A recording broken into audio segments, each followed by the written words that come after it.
नमस्कार, मी सविता बोरगे, नवी मुंबई इथून. मी success आर्थोचा sale करते आणि त्याचा काय रिझल्ट आहे ते तुम्ही स्वतः बघा. बोला आबा, तुमचे नाव काय? आनंदा बाळकृष्ण केसरकर. आणि वय? वय 62. तर आमचा सक्सेस आर्थो घेण्या अगोदर तुम्हाला काय त्रास होता?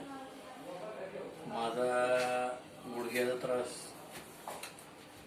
आणि हाताचा त्रास आणि कमरेचा त्रास म्हणजे असते.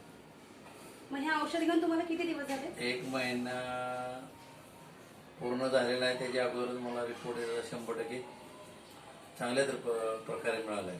ओके. तर मग तुम्ही हे औषध घेण्यासाठी लोकांना काय सांगाल? लोकांना सांगणार की याच्यापासून औषधापासून बराच फरक पडतो चांगल्यापैकी. औषध ज्याला त्रास असेल त्याने ते घ्यावे. ज्यांना गुडघ्याचा मानेचा कमरेचा त्रास असेल त्याने ते घ्यावे. आणि या औषधाचा कुठलाही साईड इफेक्ट नाही, तर 100% रिझल्टही आहे आणि सगळ्या वनस्पतीपासून बनलेला आहे. तुम्ही घेऊन एकदा नक्की रिझल्ट बघा.